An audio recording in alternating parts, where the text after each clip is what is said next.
Welcome to my lifestyle blog. সারা রাত্র পিঠাগুলো শিরায় ভিজানোর পরে সকালবেলা উঠে দেখি পিঠাগুলো একদম ফুলে এক একটা পিঠা ডবল হয়ে গিয়েছে। আর পিঠাগুলো কি যে নরম তুলতুলে হয়েছে, খেতে হয়েছে অনেক মজা। হ্যালো এভরিওয়ান, আসসালামু আলাইকুম। আজকে আমি তৈরি করব বরিশালের ঐতিহ্যবাহী পাকন পিঠা, আর আমি সেটাই আপনাদের সাথে শেয়ার করব। পিঠাগুলো তৈরি করার জন্য আমি অল্প পরিমাণে আতপ চাল বেটে নিয়েছি।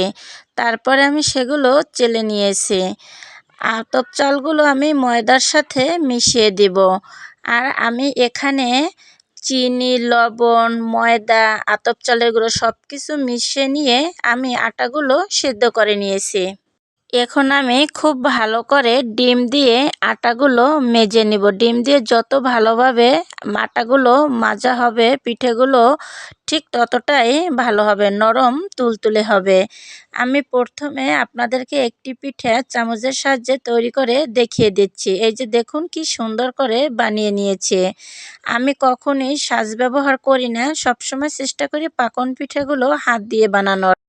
আমার কাছে মনে হয় সাজ ব্যবহার করার কোনো প্রয়োজন হয় না, হাত দিয়ে নিজের মনের মতো ডিজাইন করে পিঠেগুলো তৈরি করা যায়।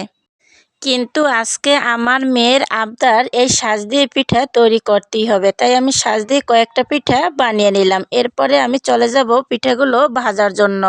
আমি একে একে করে সব পিঠাগুলো ভেজে নিয়েছি। এই দেখুন কি সুন্দর একটা কালার চলে এসেছে।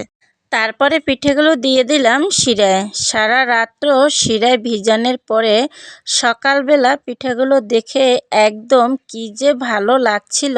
এক একটা পিঠে ফুলে ডবল হয়ে গিয়েছে এবং নরম তুলতুলে ছিল।